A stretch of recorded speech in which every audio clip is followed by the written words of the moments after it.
Hey, and welcome back to the Fully Booked Photographer podcast. And this week, we just have Jonathan and myself. The team are deserting us, Jonathan. Yeah, we just annoyed them too much, and they don't want to work with us anymore, and they're gone. I'm only joking. Brad's gone on vacation to Disney with his family, so it was Reed's his wife's 30th birthday yesterday, and he's gone on a lovely vacation to Disney tomorrow. So he's on vacation this week, and Janine is busy training two new photographers for her business. So she could not make it this week for the podcast recording. So very valid excuses, I would say. Yeah, I think so. I think we'll forgive them on that one, right? Everyone needs a holiday, don't they, Jonathan? Like, we need that rest time and recuperation and time, like as Brad needs on his holiday. You're fresher when you come back after a holiday. And Janine, as you say, she's exciting times for her. She's ready to bring her business now to the next step of growth, and she's going from a business of 3 people to a business of 5 people. So exciting times. It is exciting. I'm excited for her. She puts in a lot of hard work, and it's definitely something that photographers could learn a lot from. Is being willing to put in that work to get what you want, because there's no magic or silver bullets out there. You have to put in the work. But we hear about work, work hard and work smart and all that, and smart goals and stuff like that. But it's not just about, there's a lot of stuff we can do, and certainly I've done in the past, which you regard as work, but is it the right work to achieve what you want to achieve? And Janine seems to be really clear on, you know, the who she needs to add to her business to bring it to the next level. And I think that's the critical piece, isn't it? Because we can all work 60 hours a day, but if it's on the wrong stuff, we're not going to achieve our goals either.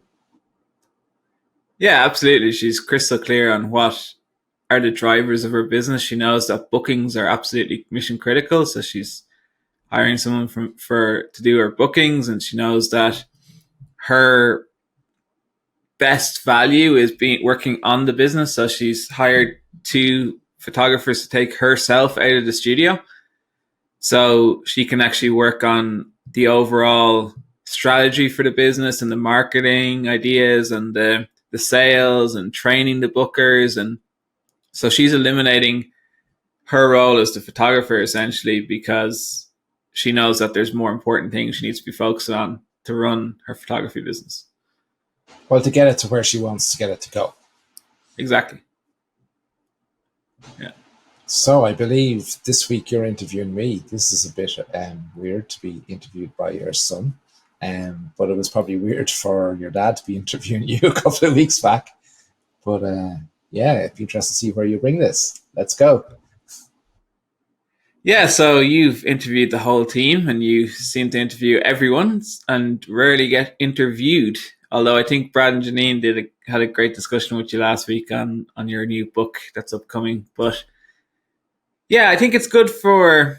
So obviously, at the Fully Booked Photographer, there's four on the mentor team, right? There's Brad, who runs a successful boudoir studio in the UK. There's Janine, who runs a successful children's portrait business and family in Tampa, Florida. There's myself, whose background is marketing and advertising, and anything advertising. I'm your man. And then there's Ronan. So Ronan, we refer to you as, well, you're very owly, but we refer to you as the business strategist and financial systems man who kind of joins the dots and connects the dots.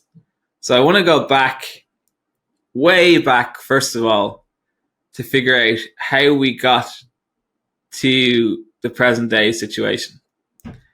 So take me back to when you were 17, 18. So let's say when you were a high school senior, for our American friends, or leaving cert or final year in the UK, Ireland. So at that point in time is when you typically leave what we call secondary school, and most go to university or college, as it's interchangeably known as. So I think in the UK more university, the US call it college or university as well. So at that point in time, what big plans had you in your head? Where did you see yourself? Are you talking from a business perspective? I'm talking from what did you want to do? Everyone, when they leave school, has some sort of idea what they want to do, right? Yeah. Every summer, Jonathan, from when I was probably 14 onwards, I spent my summers in the business. Not always very productive, but just hanging out and seeing how things happen. Mum tells a story that when I was born, that they had the business at that time, and she used to do the payroll and the accounts and all that side of things. So she says, like literally the day she left the hospital, the wages had to be done. There was no one else trained, so she had to do it. And I was in the business of my carry cot. So dad jokes that the smell of ink and all that got into my lungs at a very young age. But I think it was more than that. I think it was I don't know. I just liked the idea of running a business. And if you ask me what I wanted to do, I always used to dream and joke with myself about, at that time, and a lot of Photovalue still is in the packaging arena, that I could buy Smurfit, which is now Smurfit Kappa, like a multi $billion company, So, so I had, I suppose, ambition to do something in the business world, but my mother wanted me to be an accountant. She thought I should be an accountant. When I was 14, I thought I wanted to be a chef. So, and I think that was, I know you mentioned me as a numbers person, but I think I'm more of a creative person than I am a numbers person. But I'm creative with numbers. so I think the idea when I started to study accountancy, so I did my leaving cert and I got my results, and I was going to study accountancy in college. And I did my first year. At that time, I was going out with your mum as well. We'd met when we were 17. And your mother was going to secretarial college at the time. So we were both in college, in different colleges, but both in Dublin at the time. So we used to get to train into college together and the train home from college together. And then your mother got a job while I was in college, and I didn't pass all my first year exams. So it's funny, I struggled with statistics. I don't know why I struggled with them, because when I did my master's in 2009, I used SPSS and it was all based on quantitative analysis using statistics. But at that time, for some reason, I struggled with statistics. And I'd never done economics. I'd never done economics in high school. But when I did my accountancy exams in that first year, economics was my top score. And economics is much more than numbers. It's about people. It's about understanding people and the nuances of people, I think, a lot.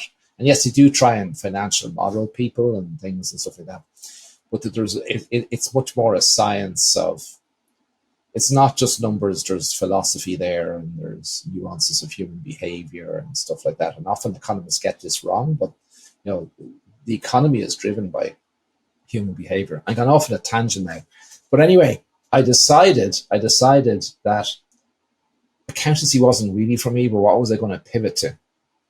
And I was also conscious of the fact that your mother was getting a job and she may not hang around. So I decided, I always wanted to be in the family business, but my mum and dad always put me off. So I went and I asked, could I go into the family business? So they said, yes, you can. I said, I promise to study at night time. Wasn't really dedicated to the studying on the accountancy. And I studied until the December, and then I switched into marketing. That's when I found I just felt I connected. There was a magnetic connection with the marketing side. I loved it, especially the psychology side of it. Loved it. Loved the psychology modules. Did really well at those. And then I was working away in the business, and Dad said, when you come in, you're going to be sweeping the floor, because we don't have a position for you, but we'll see what happens. And after joining 3 months later, at that time, he had one salesperson on the road selling lithographic print, and he handed in his notice. So Dad said, right, this is what you're going to do. At that time, Mum was training me on how to do the payroll because she hated doing payroll. Probably from that time where she had to go in the day she left the hospital not feeling very well and having to do the payroll with me in the cot. But so I was doing the payroll, and I was doing at that time we didn't have computers. Well, Mum and Dad had started to get a computer, but Jonathan, like, the brain part of these computers, like, they were one of the first computers, and there was these floppy disks, twin floppy disks that you save from one floppy disk either. I suppose at that time, that's 1989. So they were pretty early, I suppose, as a really small business with, getting into the computer side of things. But so that's how it started. So Dad sent me on a 2-day sales course, bought me a van, said, there's a client list, off you go. Okay, so that was the Irishman's version of where you were at 18. So let me just summarize in 60 seconds. So what you're telling me is that your mum and dad, Seamus and Muriel, my grandparents, had started a print business.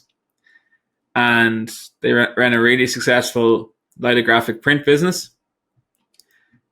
And when you were a kid, you had exposure to working in that business in the summer. Similar story to me, when you were 13, 14, 15, just in there, not doing anything too serious, but still working, still doing summer jobs.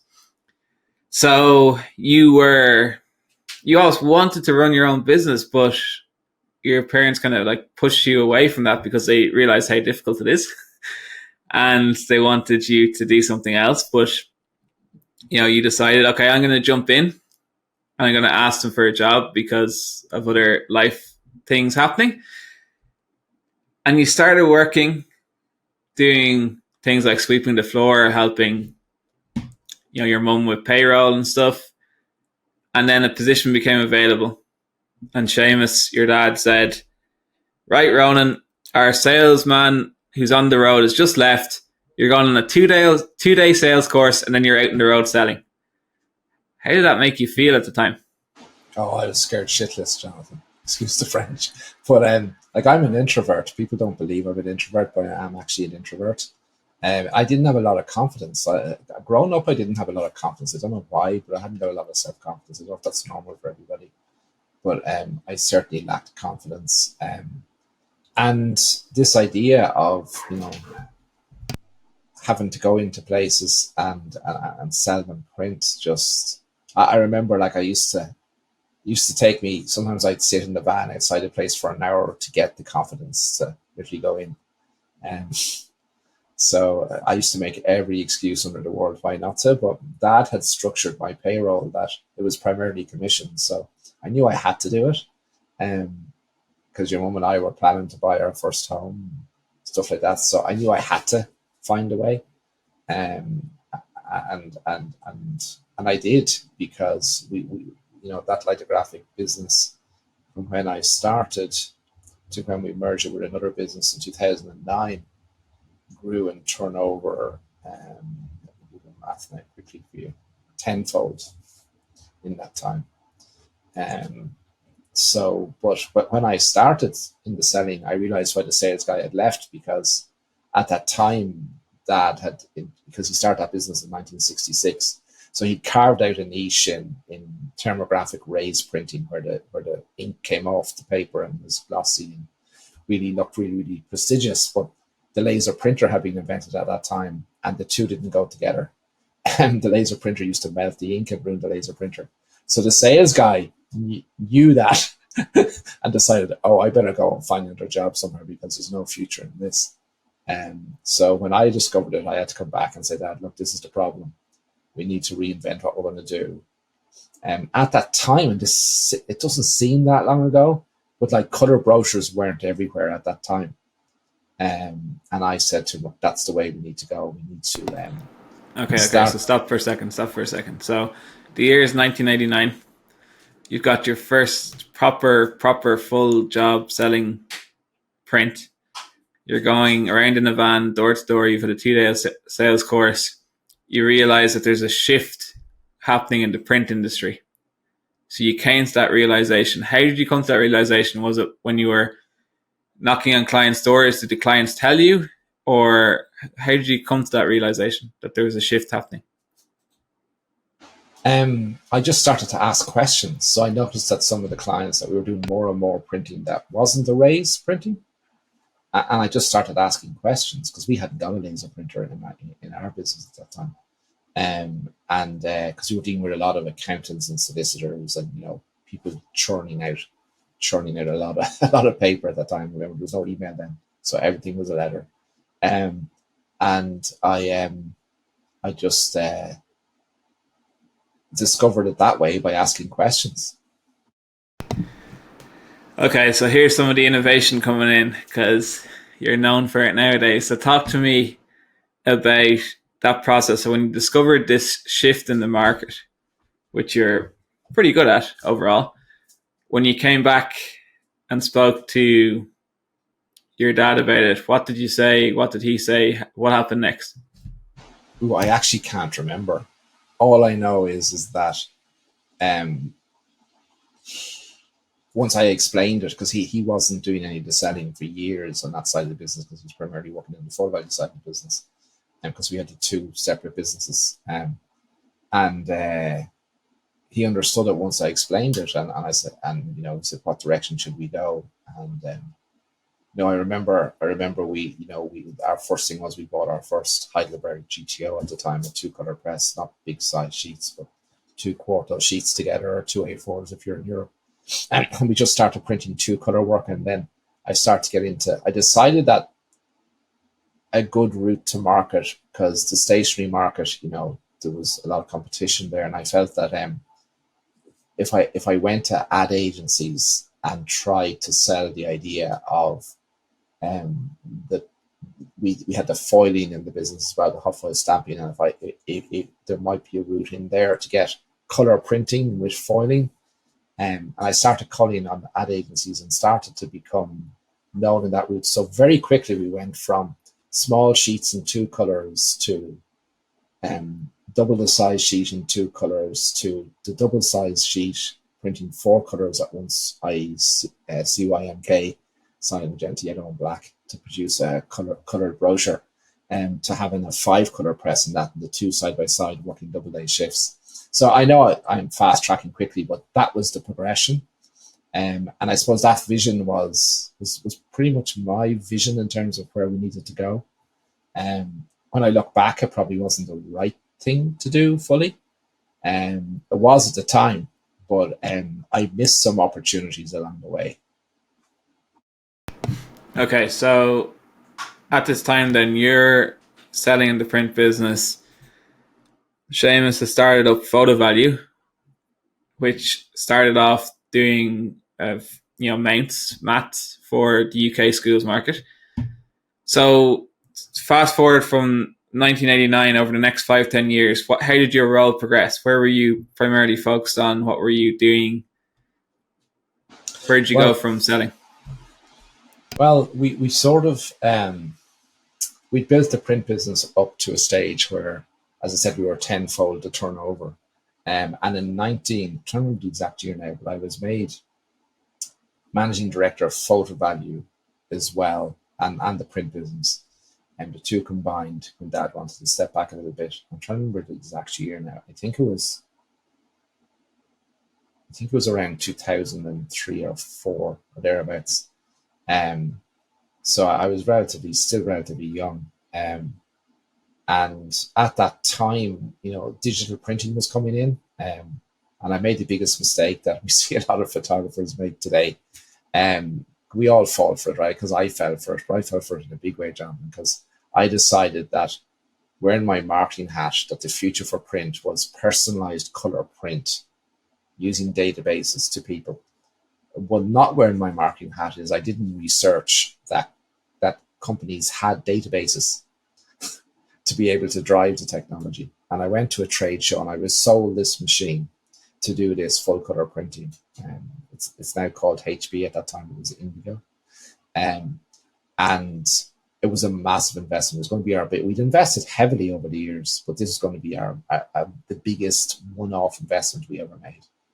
And I persuaded mum and dad to go ahead with it.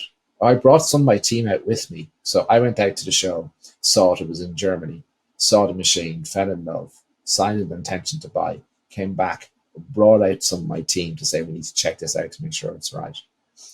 The team came out, we had a look at it, we said this is the way to go.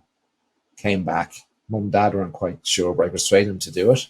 It was the biggest mistake I ever made because we went from making money to just barely being able to finance the cost of this new machine. And at the same time, I think that pressure caused me to miss what the real opportunity was. Okay, so interesting. So at a young age, you're managing director of not one but two companies. Yeah, but they were small companies. Like we had a total of 25 employees or thereabouts between the two companies. But at that time, Photovalue had started, the other company had started to do its capability of making mounts. It wasn't doing a lot of that because we had large equipment for putting foil onto cardboard. So a lot of the carton companies started to come to us and say, can you foil these big sheets that we print? And do the foiling element because foil was starting becoming more and more popular. So we started to do that, and that became a big part of the Photovalue business. When I took over, I sat down and said, right, well, what was this business set up to do? And we said, make mounts and folders. And at that time, the distribution of mounts and folders was primarily through photographic distributors. And Spicer Hatfield were the market leader at the time, who were the equivalent of TAP in America, in the UK. I researched the market. I hired Enterprise Ireland to research the market because I had a feeling that there was more to this. There had to be, because Spicer Hatfield were a big company. And I discovered that the big use for the product we made was actually school photographic labs, or in the US, volume labs. So labs doing volume photography for school photographers. And I went, that's the market. So Enterprise Ireland prepared a full list of all these companies with appointments set up to go and see them. So Dad came with me. So the two of us went. We went to all of those companies. And after 2 years of calling on them and keeping in regular touch, I was on a visit with them, and I was walking around the lab, and I saw at that time used to put the print, unlike the US, in Britain, the print would be put into the mount, like the cardboard mount, for display purposes because they were sale or return packs at the time. And that was the business model from the school's business. So I went, I could see that on their packing line, they were struggling to put these prints into the mounts. And I said, Peter, I remember the moment. If I can solve that problem for you, can I have the business? So he went, how are you going to solve it? I said, we have a solution to that problem. And he says, well, it happens all the time, and it slows everything down. I said, great. So went up, met the other three board of directors, and went out to dinner that night. The next day they came to me and said, right, if you produce 10,000 mounts, first of all, we pay for them, and the mounts deliver what you say they will, here's the price that we're currently buying all these products for, and you can have the business. So I came back anyway, and I knew that we'd use this type of glue that would probably solve the problem, but I wasn't sure, but I was pretty certain. So came back anyway, and I said, right, this is what we have to do. So we made the 10,000 mounts, we sent them across to them, went back to check in on it. They worked for them. They presented their first order then for that term then to go ahead with. So once we got that reference account, then everyone else in the market, because they were the biggest lab by far, everyone else in the market said, who is this crowd, Photovalue? And now we've, I think, 85% market share of that market in the UK today. So from going from nowhere to the market leader going out of business to us now having 85% market share, it's been some journey over those how many years? 2006, so 15, 16, 17 years. Okay, so let's fast forward to, let's continue on the Photovalue route. So in 2004, was it? 6, you merged a print business with another print business. Is that right? It was 2009. So what happened, Jonathan, was at that time, nearly every computer, Dublin was a big hub for computers, right, at that time. All Microsoft and all the software companies were here. So at that time, every computer, every piece of software came with a manual that thick, like literally big books, on how to operate the stuff. So a massive computer manual printing business evolved in Dublin and Ireland at that time. But then the DVD came about, or the CD, and that business actually disappeared very, very quickly. So they all decided and they'd made a lot of money, to come into the marketing print area that we were in. So we were being squeezed by them. But we were also being squeezed by something else. We had a supply and demand squeeze. So we were being squeezed on the supply side by this extra supply coming into the market. But we were being squeezed on the demand side by websites starting. And the bit I missed was, I didn't look at what we did. We weren't a print company at that time. We were a deliverer of marketing messages in print, in color. And a website is just that, except it's a digital delivery of a brochure. And what I missed was transitioning, taking the skills we had to be able to do what we did to deliver a message, but redirect them into the technology side of building websites at that time and building services around that. So we missed that boat. Okay. And because I thought we were a print company and we weren't. We were a way for companies to deliver marketing messages in physical print. All we had to do was do away with the physical print. We were a company that helped companies deliver marketing messages. And at this moment in time, you were working full-time in the merged print business, right? Full focus on it. No. The idea of the website thing should have come earlier. So rather than going into the digital print machine investment, at that time I played with it. That's the thing. I played with it in my mind, but I was just afraid of it because I didn't understand it. But I sort of recognized it as an opportunity, but didn't go for it. I think it was fear of the unknown. But that's the direction I should have taken. Instead, I stayed with the comfort zone of print. Okay, so what I'm trying to get to, though, is at what point did you transition fully back to Photovalue? Okay, so when I noticed this squeeze coming, so supply increasing in the market and demand going down, I said the best way for this print business is we were being squeezed by the very small print, what's the words they're looking for? They're companies that handle your print for you, but they're sort of 2-3 people operations. So they were able to give a much greater customer service. They held the hand of the client, and the client was able to would pay them then, and they'd buy the print and make their margin on the relationship. And then the big guys who had the economy of scale far greater than ours. So I came to the conclusion that the only way out was to seek a merger to get economy of scale. What I should have done was pivot the business, but I didn't. So I sought a merger, eventually found a company to merge with, and it made perfect sense financially. It made perfect sense with our capabilities in this printing area. But what I didn't check was for value systems, and we had completely different value systems. So to cut a long story short, because I don't spend a lot of time on this one, but that merged business, that merged in 2006. By 2009, the partnership had split up. And eventually in April 2009, that business went into liquidation and went out of business with 40 odd people losing their job. And I was the boss of that business at that time, having heard the previous people that we merged with left the business a few years earlier. So that was a tough time. I think when I look back, I probably spent 2 years in depression.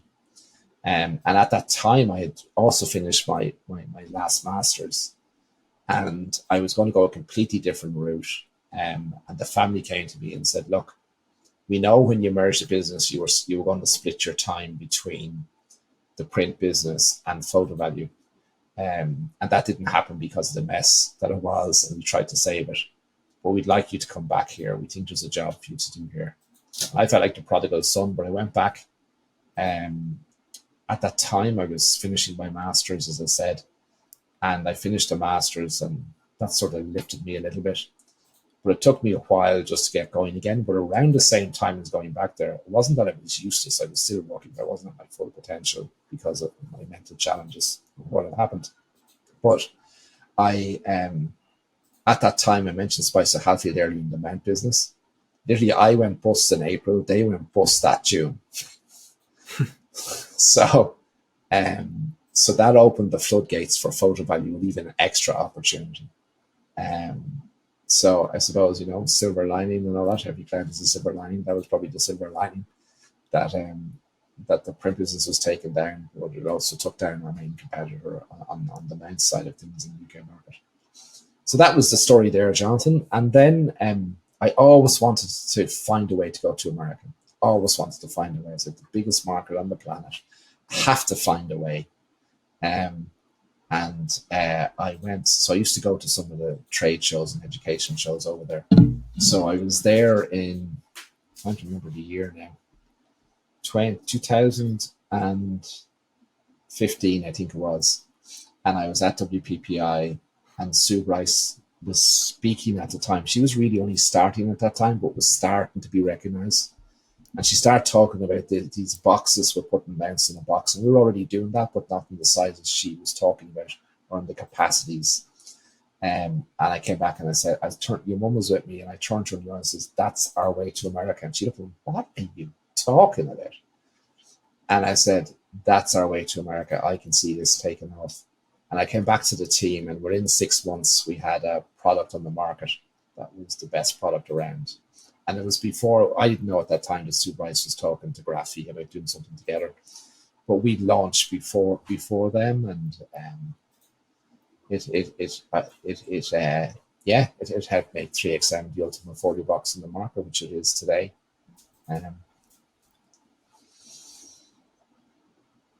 Interesting. So it's gone from selling print with no experience to being managing director of two companies in two different but similar industries to, running a business with 40 plus people, losing that business, learning many lessons, building Photovalue to market leader in the UK in a sector, to starting 3XM, going into America, all from little old Ireland. And what happened after that? So you became more and more involved in the kind of wedding portrait photography side of things with 3XM as a result of 3XM. You have a lot of experience, obviously, in the volume side in the UK, but you became more portrait photography oriented. What happened? A mentor told me years ago, and I can't remember his name or her name at this stage. It was a long time ago. And what they said was, you can only be as good as your clients. Your business can only be as good as your client's business. And I looked at photography and portrait photography and noticed that a lot of them were struggling to turn their passion for photography into profit. No fault of their own, but they're creatives first and lack the business skills. And I went, right, well, if they can't be good at business, well, then they can't sell our product. So therefore, we can't sell more product unless we help them get better. And we started to build out some training content, because I'm a lifelong learner. Every couple of years, I do something in the training field. I read a lot of business books. I've a lot of business experience. In the past, I became a tennis coach. So I've always been a growth seeker in terms of knowledge, and loving to see people progress. So I think that progressed to where we are today, in that, you know, we tried in 3XM, and still do, to produce a lot of educational content, and a lot of labs and people like that, they partner with educators in the industry who are regarded as amazing photographers, some of which are okay business people, some who aren't really great at business. Um, and I felt that we could bring a different perspective. And that's when you approached me, Jonathan, because you were doing all your marketing stuff, and you went, we were always talked about marketing being the key thing, that unless you generate inquiries, you can't have a business. And you came to me with the idea of Business Success Academy, and it seemed to make sense, and it connected all your dots. And so we set up BSA at the time, and in I think it was August 2019, I think we made that decision, right? And while on holidays.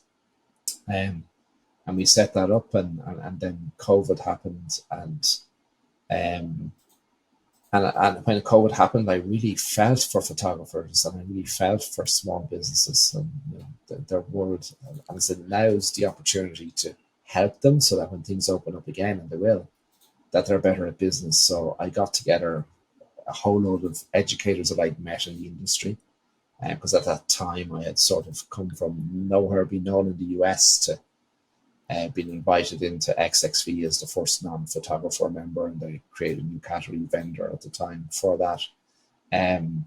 Because I had that passion of, people could see I had a passion of helping people with the business side of things. And I started to do a little bit of speaking at affiliates and stuff like that.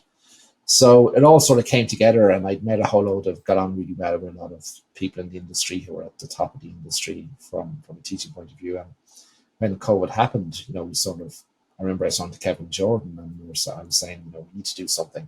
Why don't we broadcast every single day? Let's get a group of people and broadcast every single day some educational content, primarily on business. And he went, that's a great idea. So he knew more people than I did. And anyway, we set up Photography Think Tank then, just to broadcast every day. It didn't cost people any money, but we had eyes. And ears, because people were doing nothing, right? They were closed down. And we used to, some days we had a couple of hundred people watching, and other days we had 30 people watching, but we stuck with it, and stuck with it for months while everything was shut down. I think people, we didn't have to do that. We didn't, and we didn't do it for any reason other than wanting to help people. But when I look back on it, and I'd love to say it was a strategic decision to do it for the future, but it wasn't. It was more about how can we help people during this time. That was the intention. So that has helped, I think, when we've evolved BSA, Business Success Academy, which is now the Fully Booked Photographer. We knew too that we needed it. We've never ran studios ourselves, even though we know very much about business, and business is the same regards to the business, or just the nuances. But we knew that it would be better if within the mentor team we had people who were running successful photography businesses from a business perspective.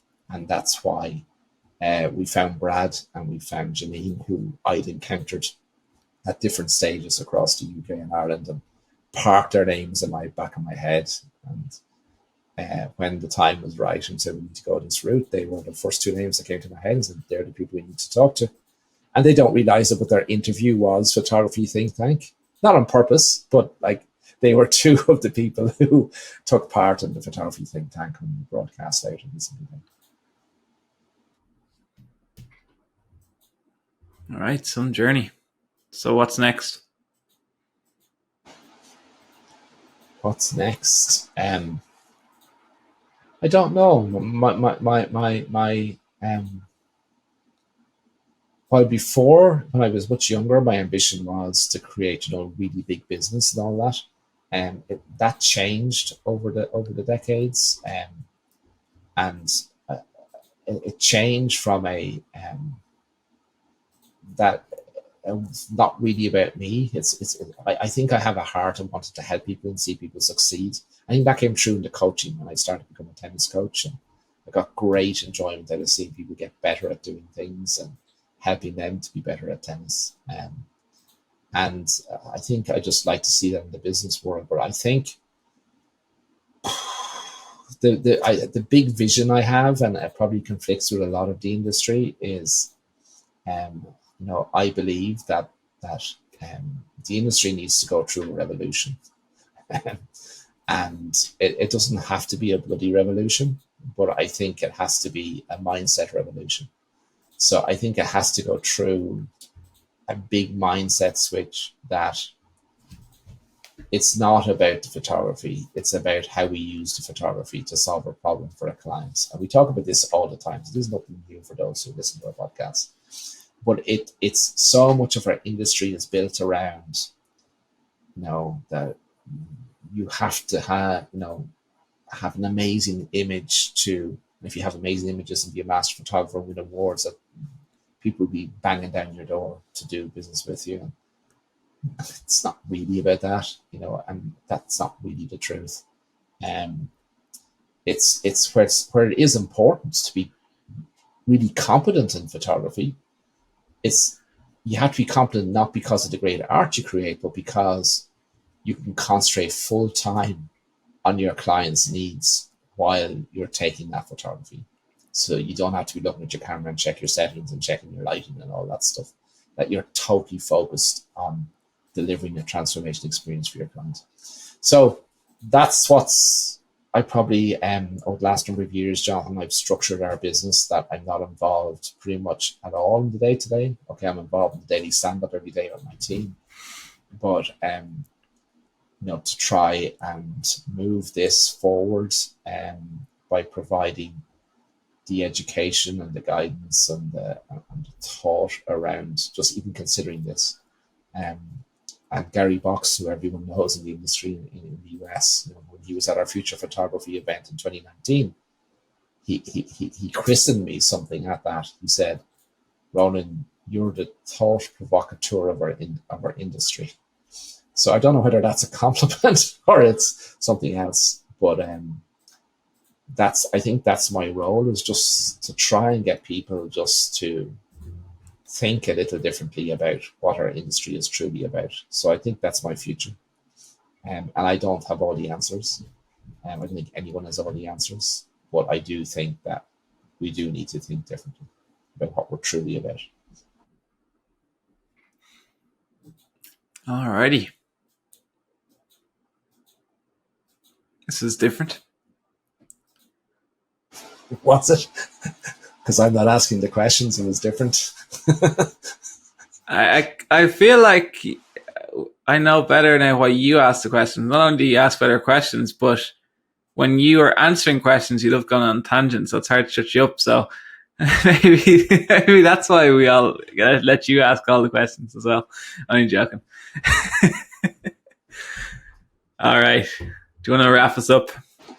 All right. Well, thank you if you have managed to stick all the way through the podcast, for listening to us today. Hopefully there was something in there from my failings, from the few successes along the way too, that you can take something from and adapt into your photography business. And thank you for the vital job you all do, because those of you who will read the upcoming book will know that I think photographers should be renamed as difference makers. But more about that in the future. All right, guys. Bye for now. Don't forget to subscribe, by the way. Click the subscribe button if you want to hear more. Bye for now.